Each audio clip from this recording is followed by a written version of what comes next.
Hello, my friends.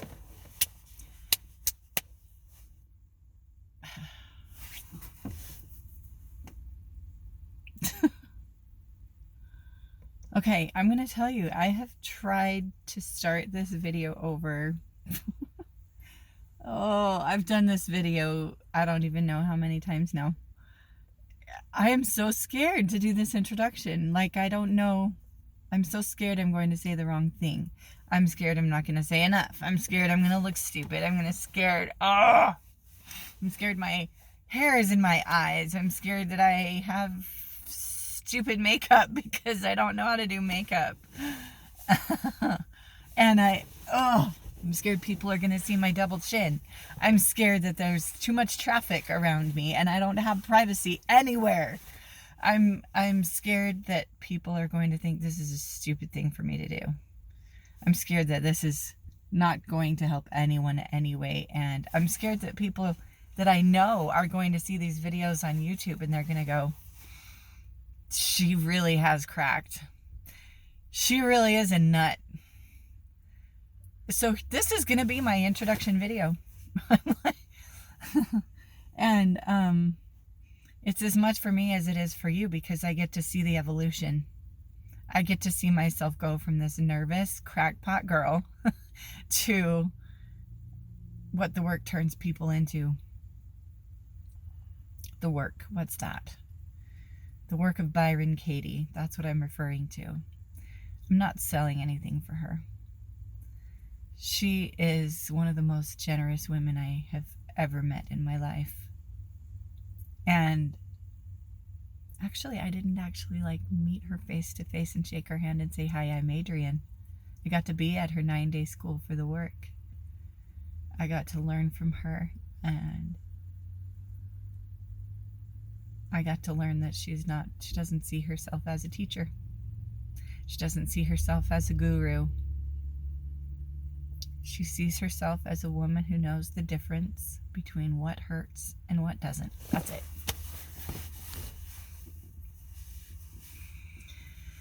So who the heck am I?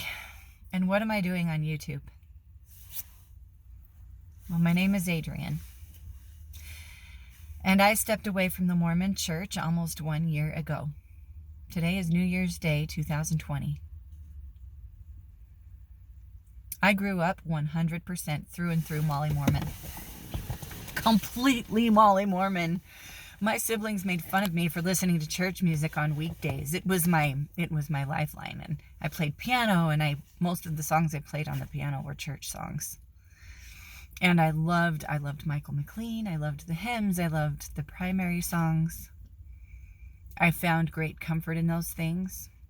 I remember reading the Book of Mormon when I was 12 years old and just feeling so much peace at night, even though most of my days were full of turmoil and stress and me feeling like dirt, feeling completely unimportant. And I've learned through doing the work with people that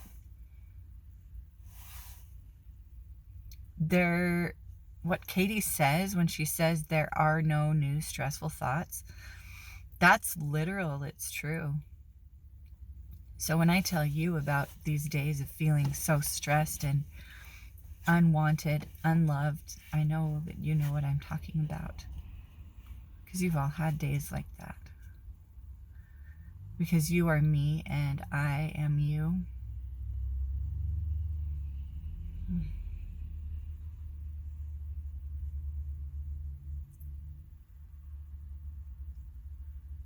So I'll try and go chronologically, but I'm going to bounce around. I've noticed that's how this works. That's what I do. So I was born Mormon, pioneer heritage, pioneer stock. Through and through. I have pioneer ancestors who helped to settle Morgan, Utah, who helped to settle the Bighorn Basin in Wyoming. One of my great-grandfathers, great-great-great-great-grandfather, played the fife in the band that was the funeral procession for Joseph Smith. mean, we are Mormon, not only by religion, but by heritage. I grew up 100% Mormon. We went to church every single Sunday, even on vacation.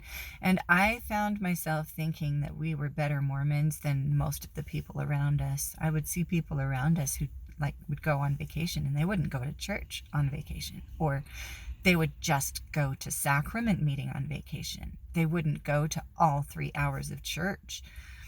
I remember one time, for one reason or another, we didn't have access to the sacrament, and so my dad and my brother gave it to us. We were totally in. And I remember we couldn't wear pants on Sunday, me and my siblings. We had to stay in dresses. I remember I was so excited on the day when my mom finally told us that we could wear skirts, but they had to be knee length, beyond our knees. And I was so excited that she would let us wear at least the skirts type things. We called them, I don't remember what we called them, but I was so excited. And to this day, I hate wearing dresses. I hate it. I put a dress on and I feel like I'm in church again. I hate it. Oh, I hate it. Which is crazy. I like the way I look in dresses, but I hate wearing them. But I'm sure I'll get through that. Anyway, and if I don't care. So, I was baptized at age 8, which is the earliest age you can get baptized in the Mormon Church. My dad was a seminary teacher. He was a mission president. He was served in bishoprics and high council, and so the church was a big deal to our family. We were kind of a family that was looked to as an example. I felt a lot of pressure to be a good example, and I kind of had myself set up on that pedestal anyway, which is really ironic because I don't remember ever really feeling good about myself, ever. Interesting little dynamic, right? Interesting irony, or whatever it's called. I went to BYU, which is another funny story because I went to an international high school in Japan when my dad was a mission president.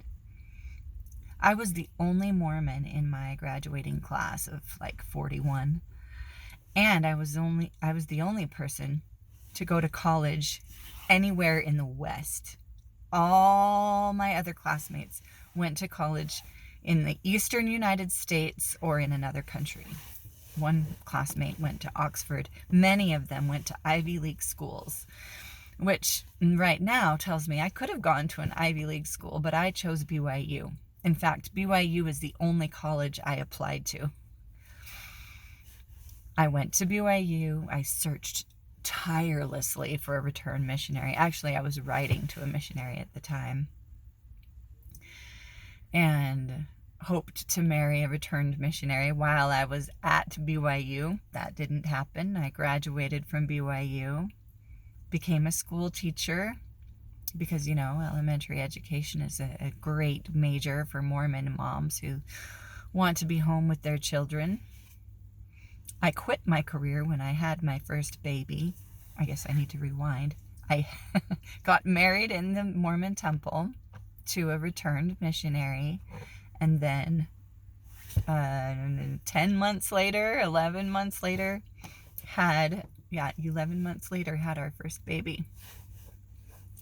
I knew my husband 6 weeks before we got engaged. Knew him 6 weeks before we got engaged.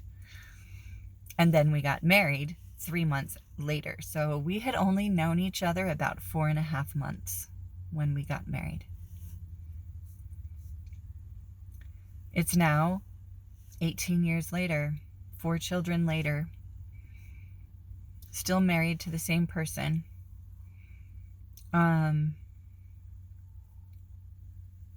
And my perspective and my paradigm has shifted dramatically. The Mormon Church, like I said, it was my life. It was everything. It wasn't just my religion. It was my friends, my siblings, my family members, my neighbors, my lifestyle, my culture. I mean, it basically had my whole week planned out for me. We would go to church on Sunday for 2 or 3 hours. And after that, we were exhausted. I was exhausted. And my husband worked nights as a night nurse. And so I was the single mom on Sunday. He worked almost every Sunday night. So as soon as we got home from church, he was sleeping. And I was the one taking care of the kids. This was years and years and years and years this way. By the time we had survived 2 or 3 hours of church with all these kids, I was exhausted. I was wiped out. So I came home and took a nap and threw the kids in front of movies and said, here, watch movies that are appropriate for Sunday. Here's the remote, here's Netflix. And I crashed. That was my Sunday, almost every Sunday. And I felt guilty almost every Sunday for doing so much sleeping and not going out and like being a member missionary, like they constantly tell you is really important to do. Like I felt so much guilt over that. And yeah, I would make dinner and I would make breakfast and all of that jazz on Sunday. But yeah, I did a lot of sleeping after church. So that used to be my Sunday. I was the one who got the kids up for scripture study and family prayer. And then we did family prayer at night. And like I said, my husband was a night nurse. And so I did most of this stuff by myself. And again, that was another thing. I was such a straight arrow Mormon that I believed it was his job to do the scripture study and the prayers. And he never really was into leading out on that stuff. And I was so mad about it. And that's one of the things that I will do the work on. So why these videos and what are they going to be? This video feels complicated to me, like it feels complex, like it has many facets to it. But the series of videos that I'm going to do are going to be very, very simple. I'm just going to do the work of Byron Katie on one belief. So each video will be one belief. There might be a couple of videos that cover that one belief. That's it. And if you don't know what the work of Byron Katie is, go to thework.com. Everything is free on there. That's Byron Katie's website. And again, I don't take any compensation or payment or anything for advertising for Byron Katie. That isn't who she is. She wants everyone to have access to this, everyone who wants it.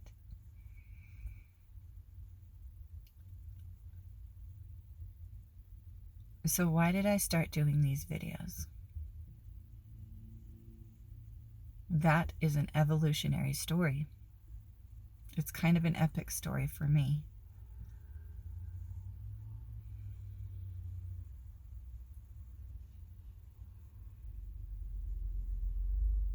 I went to the 9-day school for the work. Let me tell you how I decided to do that. Let me tell you how I became introduced to Byron Katie. I actually heard about her first from my mom. I want to say 14 years ago.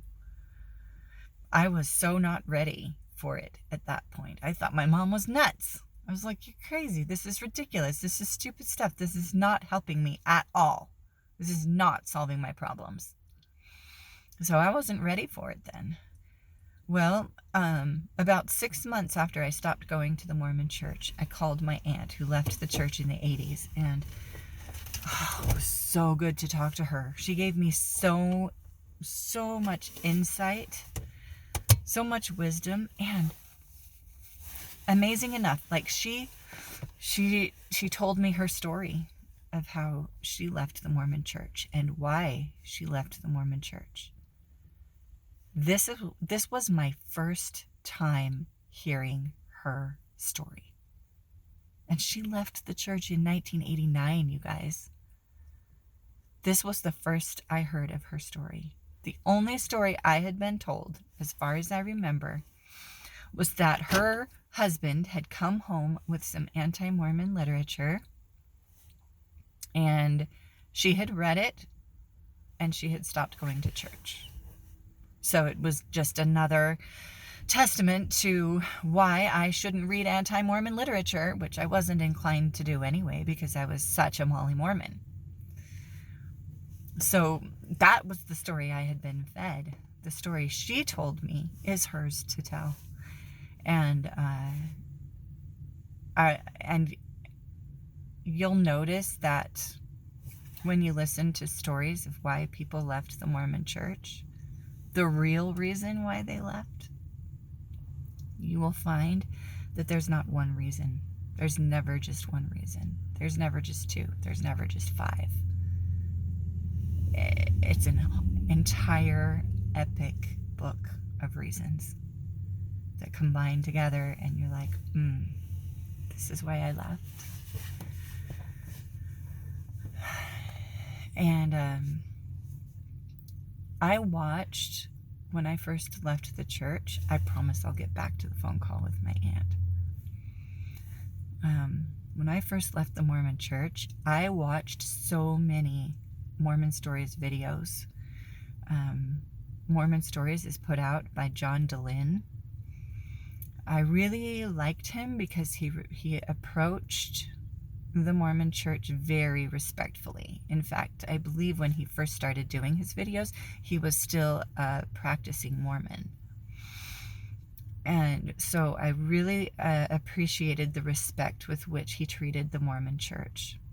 And I will tell you, in these videos, I intend to be respectful to the Mormon Church. These people are still my family and my friends and my culture. My friends list has expanded to people who are not Mormon, and it's beautiful. And I still have friends who are Mormon and family who are Mormon. It's important to me to be respectful.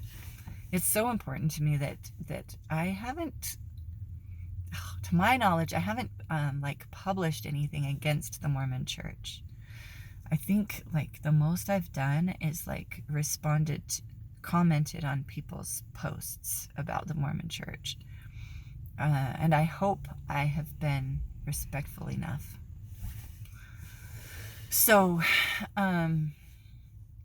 watching the Mormon Stories podcasts, YouTube videos, it brought me so much comfort to know that I wasn't alone, and to know that the issues that other people were having with the church were the exact issues I was having. I was like, oh, I'm not crazy. This is stuff that people really do have issues with, and this stuff is real. These issues are real. I'm not just making up nonsense in my head as an excuse to leave the church. No, these things are real. They're legitimate, and they are real concerns. That was a big comfort to me, and it was funny. Like I said, this has been such an evolutionary process. So at first, I hungered for these Mormon Stories videos. I also hungered for more information about the church. I realized, they have not been telling us the whole story. And so I started digging into the Joseph Smith papers and the Gospel Topics essays that the LDS Church put out, and the church's website, the Saints, the new, documentary type, the new stories that the church has put out to tell the church history. I couldn't get enough. It was like, bring on the fire hose. I will drink from it as fast as I possibly can. And people, this is a common experience. I'm sure that this is also common with anyone who leaves Catholic Church or anything, any religion, any cult, any practice, any group that's really tight-knit. where you start to notice, this isn't quite sitting right with me. Let's take a closer look at this, right?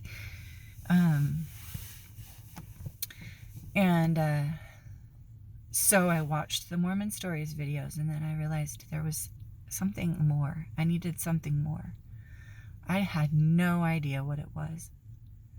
So I thought, I need to actually talk directly to people. Instead of just watching people on videos, I actually need to talk to people. So I hungered to talk to people who had left the church, people I knew, people that I already loved and respected. One of those people was my cousin. One of those people was this aunt that I called. And this aunt, who left the church in 1989, gave me so much guidance and comfort. And she reintroduced me to the work of Byron Katie. She sent me the book Loving What Is by Byron Katie. I had no idea how powerful that book is. I had no idea how powerful the work of Byron Katie is. I knew it would bring me a little bit of comfort. I hoped it would. Oh boy, I had no idea.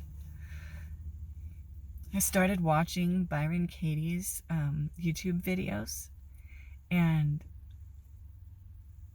oh my gosh, all of it made so much sense.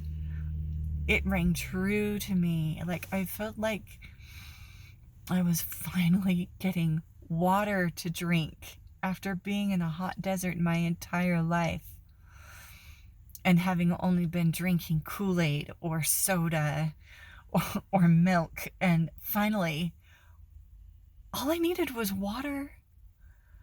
All I needed was water. And Byron Katie gave me water. It was the only thing that quenched this thirst in me. This thirst to recognize beauty, to actually feel again, to let myself feel again. I was like, wow, there's something to this. I want to learn how to do this. So I did a worksheet or two, because like I say, you can get the worksheets for free on thework.com. And I was like, okay, I want to do this really well. And I want to put this on fast forward. I want a jump start. So I started looking into the events of Byron Katie and the events that she offers. There was the Loving What Is, and I wanted to go to that, but it was sold out with 500 people on the waiting list. I wanted to go to Wisdom 2.0. She was speaking at that, but that's during my daughter's school play. The only thing that was left that was available at the time was the 9-day school for the work. 9 days. And you can probably imagine that something that lasts 9 days costs a little more than something that lasts 2 days. Not to mention leaving the kids for 9 days and making arrangements for all of that. Luckily, I have a really awesome husband who took care of everything while I was away. I felt so compelled to go to this. And I took my retirement money plus a little on a credit card to go to this. It was that important to me. Like, epically important. Although, I didn't know. I didn't know how important it was. Till I got there. And still, it's still sinking in. I'm still learning. It's a gift that continues to give and will continue to give forever, for as long as I keep doing this work, which I plan to do forever, as far as I know. And I love that phrase that Katie uses, as far as I know.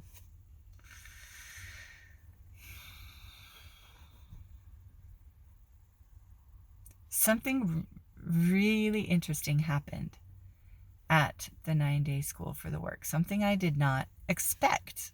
So I come to this 9-day school for the work thinking that I have got to be the most plain looking and the most boring, most just plain Jane, unexotic person there. Because I'm seeing these people from all over the world. I'm seeing just really interesting people. And I can't get enough. I want to talk to all of them. I can't get enough of talking to all of these people and meeting all of these people. And I just see myself as the most dull, boring, ridiculously, crazily boring person. Stay-at-home mom from Utah. Where's Utah? And no career. And just, right here. It's me. No amazing makeup, no amazing hair, no amazing clothes, plenty of flaws, physical flaws, emotional flaws, mental flaws, whatever you want to call it. Just plain Jane. Something that really was so surprising to me was how fascinated and how riveted people were with hearing my story. They wanted to sit down with me. They're like, here, okay, Adrienne, tell me about your story. Tell me about growing up in the Mormon Church. Tell me what was it like to leave? Did your family disown you? Did your friends stop talking to you? Did your neighbors stop talking to you? What was it like? And I was completely caught off guard and surprised that they were so fascinated with this story. Another thing that surprised me was that there were people from many different religions who had had the same experience, leaving their religion, or they were in a religion that they just didn't quite feel right about. And I was like, wow. Not only am I not alone in the Mormon world and the ex-Mormon world, I'm not alone in the world. It's like Byron Katie says, she goes by Katie, I'm going to call her Katie from here on out. It's like Katie says, there are no new stressful thoughts. I am you, you are me. So, I was thinking after I got back from the 9-day school, I was like, there's people who really, really want to know this story. And so I want to tell them. I took so much comfort in hearing other people's stories. I want to share my story with people because it seems to be comforting them. And you know that when you give a gift to someone else, you receive that gift back to yourself. So this is for me, this is for you, this is for everyone who wants this. So, please feel free to comment, positive or negative comments. I welcome them all. Please feel free to ask questions. There is no question that's out of bounds. Please feel free to request that I cover something that has been burning in your mind that you want me to cover. I will look at everything that I can possibly look at, and I will cover everything that I feel good about covering.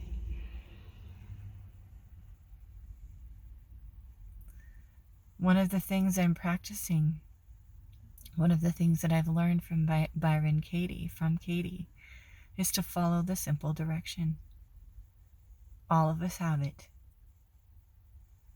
All of us have the ability to receive instruction. Where it comes from, I'm not even going to try to even, I don't need to go there. Everyone has their own idea of where that direction comes from. I have my own idea of where that direction comes from. I am no longer a believer in the Mormon Church, so I don't call it the Holy Ghost. I don't think there's one guy giving direction to everyone. I just believe we all get that instruction. We get direction. And it brings peace to us. And it leads us right. And thank you for listening.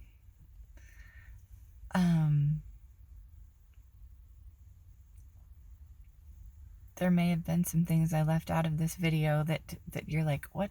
Okay, could you tell me this or that? So feel free, like I said, to ask any question you'd like. It's time to just be done with this introduction video, throw it up on YouTube, and then just let whatever comes come. Another thing that's been a big deal, something that I am learning from doing this work, something that I've learned from watching Katie, is to just be authentic.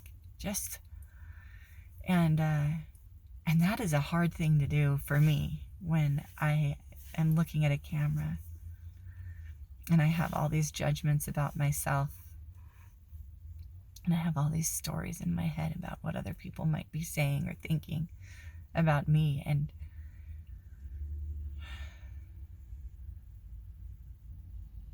I hear Katie's words ringing in my head. Be willing to mess up. Be willing to bumble. Be willing to shuffle along. So this is me being willing to mess up and bumble and shuffle along. Because there's a gift that I want to give to myself and to you.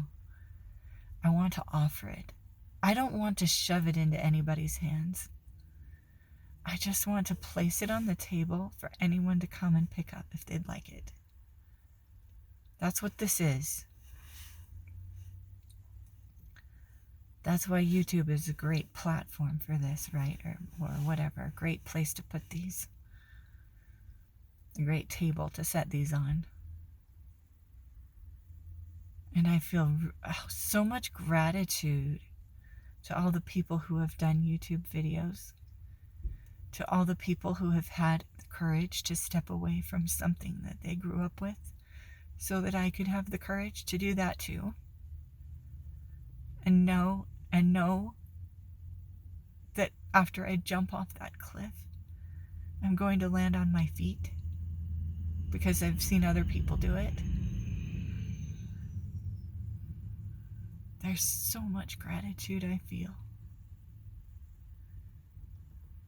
And I feel so much gratitude for all of you, for you,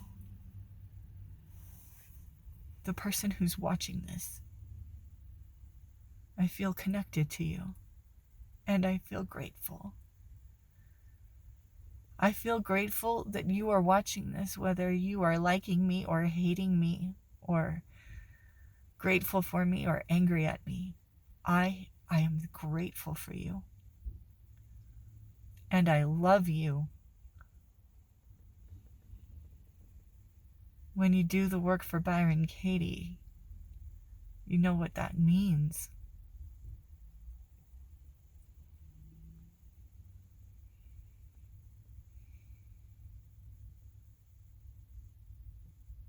I love you.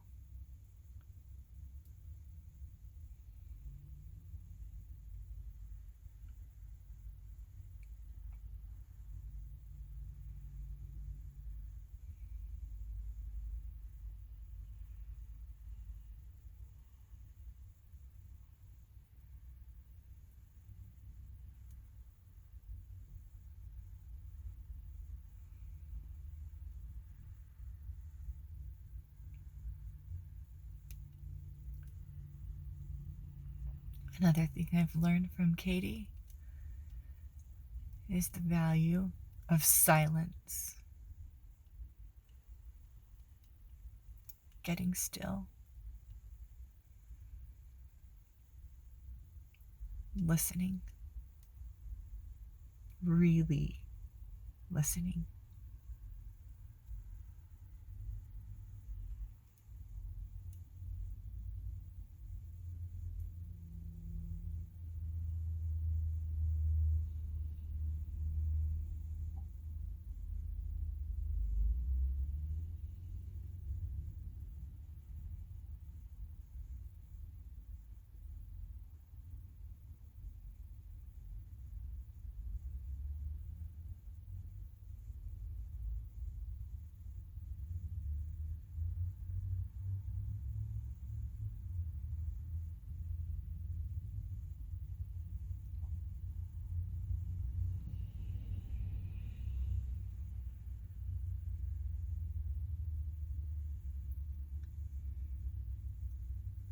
Thank you.